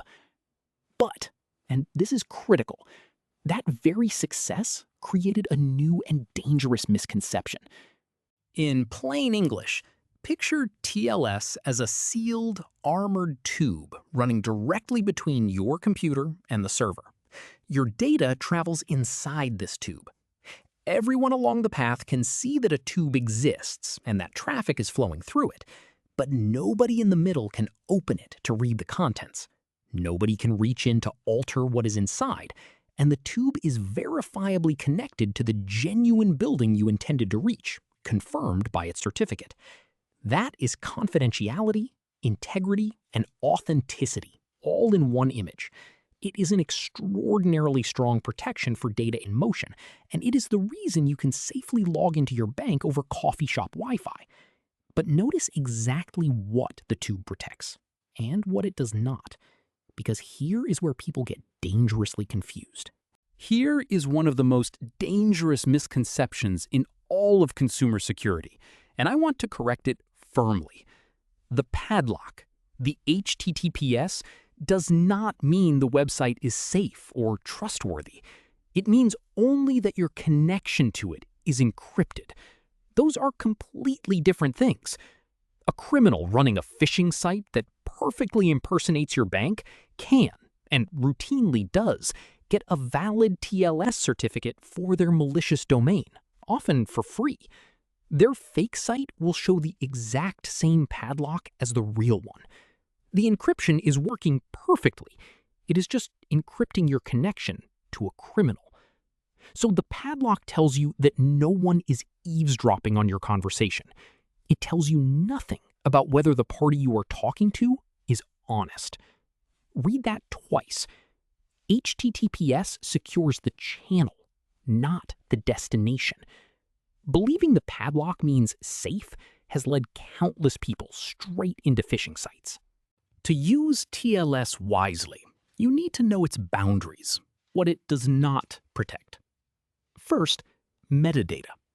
While TLS hides the contents of your traffic, the fact that you are connecting to a particular site is often still visible to observers through the addressing and the name lookup. The tube hides what you say, but not always who you are visiting.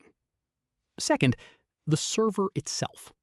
TLS protects data while it travels between you and the server, but it does nothing to protect that server from being hacked. If the company storing your data gets breached, your encrypted in-transit data is sitting decrypted on their compromised systems. Third, data at rest. TLS only protects data in motion. Data sitting on a disk needs a different kind of encryption entirely. TLS is a powerful tool with a precise job, protecting data as it moves, and pretending it does more than that is its own security risk. Let us see TLS earn its keep in the scenario where it matters most: public Wi-Fi.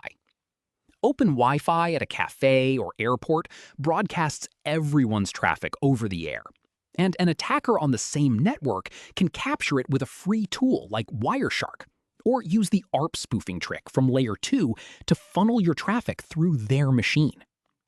In the bad old days of plain HTTP, this was devastating. An attacker could read your passwords and session cookies straight off the air, a technique so easy it had toy apps built for it.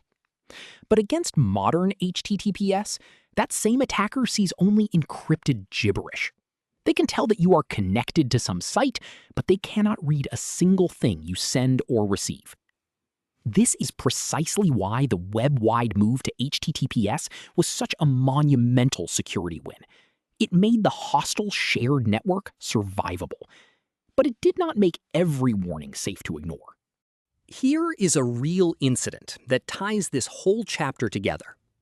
In April of 2018, attackers pulled off a sophisticated combination.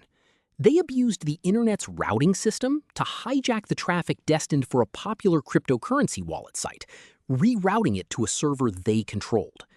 Victims typed the correct web address, but ended up at the attacker's fake copy. Now, here is the crucial part.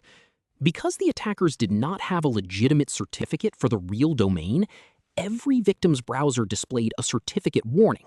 TLS did its job perfectly and flagged that something was wrong. But many users, eager to reach their wallet, clicked through the warning anyway. In about 2 hours, the attackers stole roughly $150,000 in cryptocurrency. The lesson is stark and worth carrying for life. TLS will warn you when the identity does not check out, but it cannot stop you from ignoring the warning. Those certificate warnings are not annoyances. They are the system protecting you. Heed them. Locking in Chapter 10. 3 things to carry with you. 1. HTTPS is HTTP wrapped in TLS, and it delivers 3 guarantees at once. Confidentiality, so no one can read your traffic. Integrity, so no one can alter it. And authenticity, so you know you are talking to the genuine server. All anchored by certificates and trusted certificate authorities. 2, and this is the one that protects you personally, the padlock means your connection is encrypted, not that the site is trustworthy. Phishing sites have perfectly valid padlocks, so the lock secures the channel, never the destination. 3, TLS protects data only while it is moving, and its warnings, like that certificate alert, exist to protect you, so never click past them. We have now followed our data all the way from keyboard to server, addressed, named, ported, transported, and encrypted. It is time to step back and survey the entire battlefield, the network attack surface. We have met individual attacks scattered throughout this video. Now, let us assemble them into a single picture, because seeing the whole attack surface at once is what separates someone who knows networking facts from someone who thinks like a defender. Every single layer we studied is a place an attacker can stand.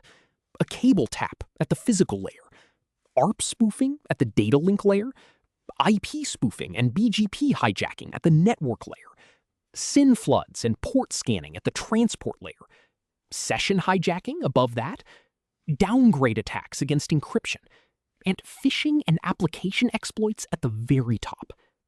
The network is not attacked in one place. It is attacked everywhere, at every layer, simultaneously and constantly. A real defender holds this entire map in their head. Let us walk the key defenses and the key attacks that you will encounter most. The most fundamental network defense is the firewall, the gatekeeper that stands between networks and decides what traffic is allowed through. A firewall inspects traffic against a set of rules and either permits or blocks it, based on things like source and destination IP address, port, and protocol. A typical rule set might allow web traffic on port 443, block the insecure telnet on port 23, and reject all traffic from a known malicious range of addresses. Firewalls sit at the boundaries of networks, at the edge of your organization facing the intranet, and in a well-segmented network between internal subnets too, enforcing those neighborhood walls we discussed. The firewall is the embodiment of a security policy, a concrete, enforced statement of what is allowed to talk to what. But not all firewalls are equally smart. Firewalls come in levels of sophistication, and the key distinction is statelessness versus statefulness. A stateless firewall examines each packet in complete isolation, judging it against static rules with no memory of what came before. It is fast, but naive. It cannot tell whether a packet is part of a conversation you started or an unsolicited probe from an attacker. A stateful firewall is far smarter. It tracks the state of every active connection in a table, so it understands context. When you make a request out to a website, a stateful firewall remembers that and automatically allows the website's reply back in, while still blocking unsolicited incoming traffic that is not part of any conversation you initiated. This connection awareness is the standard for modern firewalls.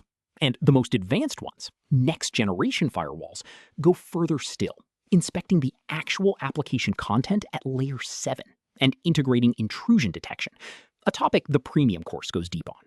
Another core tool is the VPN, the Virtual Private Network. A VPN creates an encrypted tunnel across a public network so that your traffic travels protected from your device to a remote endpoint, as if you were on a private, trusted link. Companies use VPNs to let remote employees securely reach the internal network, and individuals use them to protect their traffic on untrusted networks. But two honest clarifications, because VPNs are widely misunderstood. First, a VPN encrypts the tunnel and hides your traffic from your local network and your internet provider, but it does not make you anonymous because the VPN provider itself can see your traffic. You are simply shifting your trust from your internet provider to the VPN company. Second, a VPN protects data in transit through the tunnel, but it does not protect you from a malicious site at the other end. A VPN is a tunnel, not a cloak of invisibility, and not a substitute for the other defenses. A whole family of attacks shares one goal: get into the middle of a conversation. The simplest is packet sniffing, passively capturing traffic that is in the air or on the wire, easy on open Wi-Fi with free tools. More active is the man-in-the-middle attack, where the attacker inserts themselves into the path, so all your traffic flows through them. We saw the Layer 2 version, ARP spoofing. Another favorite is the evil twin, setting up a rogue Wi-Fi access point with the same name as a legitimate one, so victims unknowingly connect through the attacker's hardware. Once in the middle, the attacker can read anything unencrypted and attempt to tamper with it. This entire family is exactly what HTTPS neutralizes. Even sitting perfectly in the middle, the attacker sees only encrypted traffic. Which is why, again, the move to encrypt everything was so important. It took the profit out of getting in the middle. Now, back to where we began. Denial of service, the attack that simply aims to take a service offline by overwhelming it. There are two broad flavors. Volumetric attacks, at layers 3 and 4, flood the target with a raw tidal wave of traffic, like the record 31.4 terabits per second attack we opened with, to saturate its connection. Application layer attacks, at layer 7, are sneakier. They send fewer requests, but each is crafted to be expensive for the server to handle, exhausting it with far less traffic. Both are typically powered by botnets, vast armies of hijacked devices, often insecure Internet of Things gadgets like the MITM cameras, all firing at one target on command. With tens of millions of these attacks per year and ever larger botnets, denial of service has become an industrialized threat. Defending against it largely means having enough capacity and smart filtering to absorb the flood, which is a major business for companies like Cloudflare. The most architecturally frightening network attack targets the Internet's routing system itself. Recall that the Internet is a network of networks that cooperate by sharing routing information, telling each other, to reach these addresses, send traffic my way. The protocol they use for this, called BGP, was built on trust. Networks largely believe each other's announcements. BGP hijacking abuses that trust. An attacker announces a false route, claiming that the path to a victim's addresses runs through them, and routers around the world believe it and start sending the victim's traffic the wrong way. This is exactly how the cryptocurrency wallet attack we discussed worked. The attackers hijacked the route, rerouted the traffic, and only the TLS certificate warning stood in the way. BGP hijacking can misdirect the traffic of entire companies or countries, and securing the internet's routing remains one of the great unfinished projects in network security. After all this technical defense, here is the humbling truth that every seasoned security professional knows.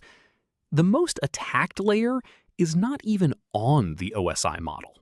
Practitioners joke about layer 8, the human.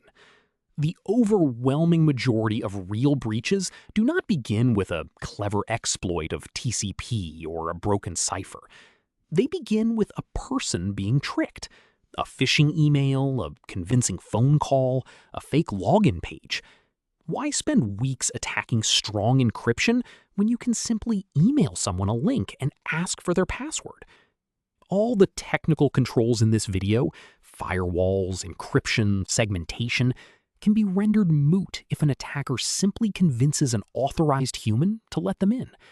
This is why modern security has shifted so heavily toward assuming compromise will happen and limiting the damage when it does, rather than only trying to keep attackers out. Which brings us to the big shift.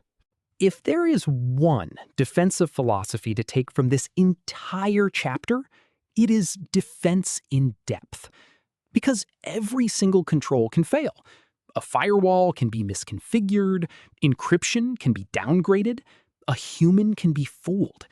You never rely on a single wall. Instead, you layer your defenses so that an attacker who gets past one is immediately confronted by another.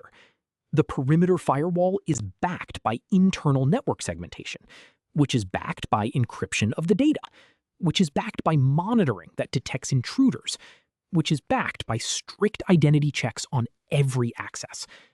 No single layer is expected to be perfect. The strength is in the depth, the assumption that any one defense will eventually fail, and the insistence that no single failure should be fatal. This layered mindset is the heart of how serious organizations defend themselves, and it is the natural evolution of everything we have learned. In plain English, here is how the whole field has shifted, and it is the perfect note to end the security tour on. The old model of network security was the castle. Build a strong wall around your network and trust everyone inside it. Everything we have covered, firewalls at the perimeter, NAT hiding the inside, is at heart the castle model. But the castle model has failed repeatedly because attackers keep getting inside, whether by phishing a human or exploiting one weak device. And once inside the trusted network, they could roam freely. So the largest companies on Earth threw out the assumption of a trusted inside entirely. The modern approach assumes the attacker is already in, and therefore checks identity and authorization on every single request, everywhere, even deep inside the network. The wall is gone. Verification is everywhere. That is the foundation of modern security, and exactly where the fundamentals in this video hand off to the advanced world. Let us bank the attack surface. 3 things. 1. Every layer of the network has its own attacks, and the core defenses are firewalls, especially stateful ones, network segmentation to contain breaches, VPNs for secure tunnels, and encryption everywhere. 2. The threats you will hear about most are denial of service, powered by botnets, man-in-the-middle attacks on shared networks, BGP hijacking against the routing system, and above all, phishing and social engineering against the human, the unofficial layer 8. 3.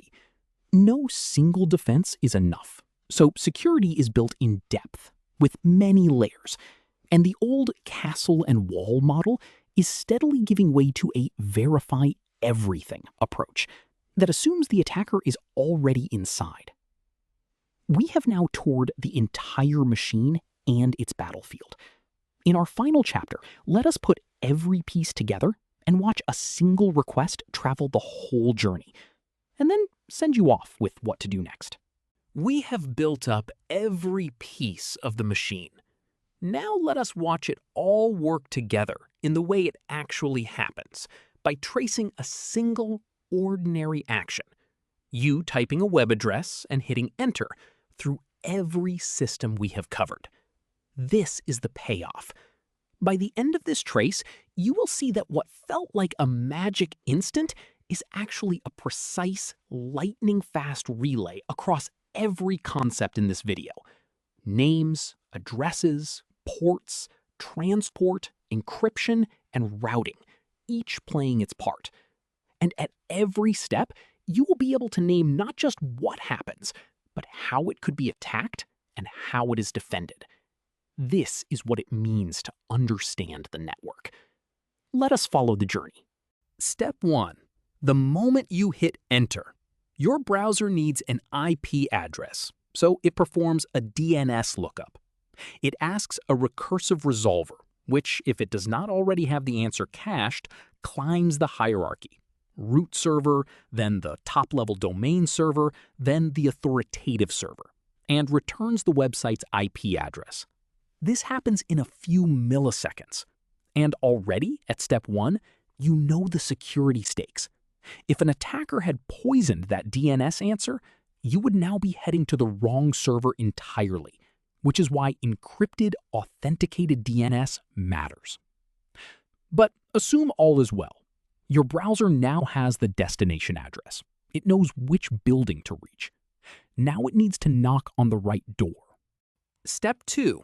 With the IP address in hand, your browser opens a connection to the server on port 443, the HTTPS port.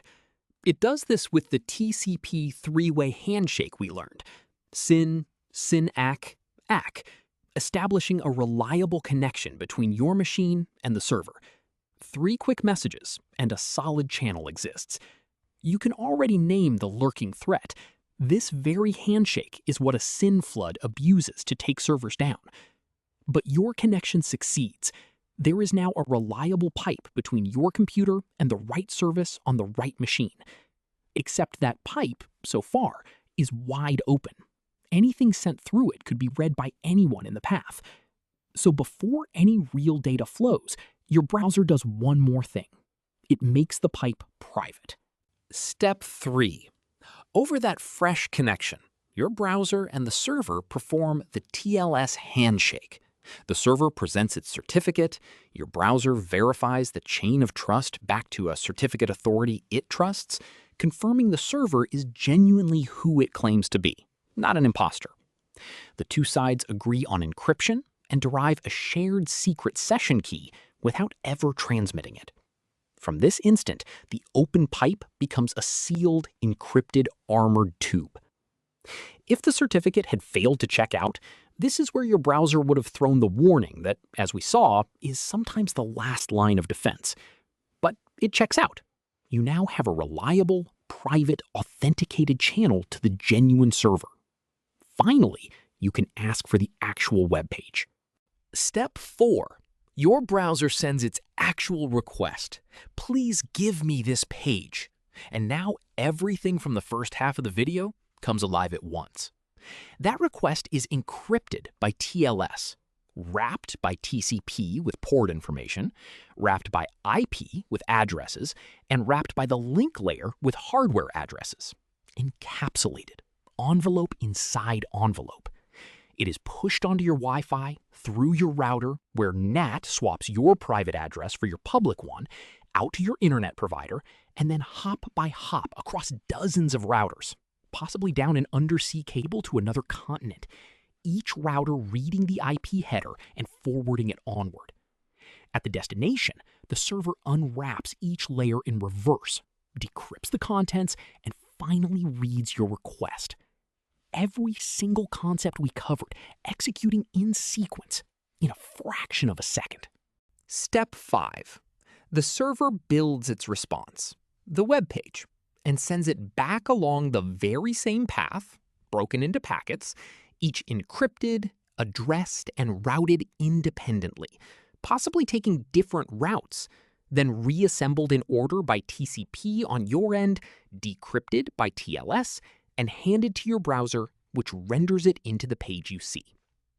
The entire round trip, DNS lookup, TCP handshake, TLS handshake, request across the planet, and response back typically completes in well under a second. That is the hidden machine we promised you at the very start, fully revealed. Every time you click a link, this entire orchestra plays, flawlessly, billions of times a second across the world. And now, you can follow every note of it. Now, look at that exact same journey through a security lens, because this is the perspective that makes you valuable. At the DNS step, the threat is poisoning. The defense is authenticated DNS. At the TCP step, the threat is flooding. The defense is filtering and capacity. At the TLS step, the threat is an imposter. The defense is the certificate and the warning you must never ignore. Along the routing path, the threat is BGP hijacking and eavesdropping. The defense is encryption, so the intercepted traffic is useless. And at the top, at the application and the human, the threat is phishing, and the defense is awareness and verification. One ordinary click, and a defender sees a half-dozen distinct battles being fought and won in under a second. That dual vision, seeing both how it works and how it is attacked, is precisely what this video set out to give you. Take a moment to appreciate how far you have come. You started this video perhaps thinking of the internet as a vague cloud. You now understand it as a concrete, layered machine. You know what networks, switches, and routers actually do. You can navigate the OSI and TCP IP models and speak in layers. You understand IP addresses, the exhaustion crisis, NAT, subnetting, and the IPv6 future. You know how DNS turns names into numbers and how it gets attacked. You know ports, the doors into every machine, and the critical ones by number. You understand TCP versus UDP and the handshake. You know how HTTPS and TLS protect your data and exactly what the padlock does and does not mean. And you can map the entire attack surface, layer by layer. That is a genuinely strong foundation. The same foundation every security professional builds on. But more important than any single fact is the way of seeing that you have developed. You can no longer look at a simple online action without sensing the machine beneath it. The lookup, the handshake, the encryption, the routing. And critically, you cannot see that machine without also seeing where it can be attacked and how it is defended. That dual awareness, how it works and how it breaks, is the core mindset of every good security professional. And you now have it. Facts can be looked up. This way of thinking is the real skill, and it is yours now. Every advanced topic in security, cryptography, identity, cloud defense, threat hunting, is built on exactly this foundation. You have not just learned networking, you have learned how to think about security. So, where do you go from here? 3 suggestions. First, practice. The concepts in this video come alive when you watch them happen. Capture your own traffic with Wireshark and watch a real handshake unfold. Scan your own machine with Nmap to see your open ports. Always, only on systems you own or have explicit permission to test. That line is the entire difference between a security professional and a criminal. Second, if you are pursuing a career, this foundation prepares you directly for certifications like Security Plus and then the Certified Ethical Hacker. You now understand the networking that those exams are built on. And third, if you are ready to see how these fundamentals scale up into the real defenses that protect billions of people, there's a place to go deeper, which is the perfect note to end on.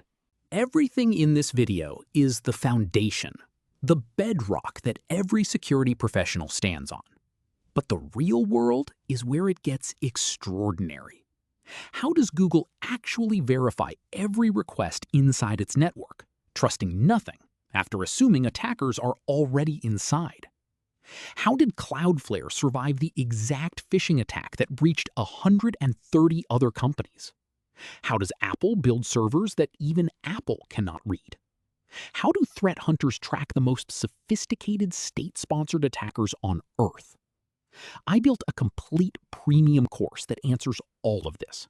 Modern cybersecurity, taught the same way as this video, with real architectures and real incidents, covering zero trust, passkeys, privacy engineering, threat detection, AI security, and the software supply chain. If this video gave you the map, the course shows you the whole terrain. You will find it at nikander.com/cybersecurity. The link is in the description. That is networking for cybersecurity. The hidden machine, from the cables in your wall to the servers across the planet, and the full landscape of how it is attacked and defended. If this was useful, the best thing you can do is put it into practice and share it with someone who is starting their own journey into security. If you want more breakdowns like this one, consider subscribing. It genuinely helps. Thank you for spending this time with me and going deep on the fundamentals. Understanding how the network works is the single most valuable foundation in all of cybersecurity, and you now have it. I am Nikander Surkov. Stay curious, keep building, and I will see you in the next one.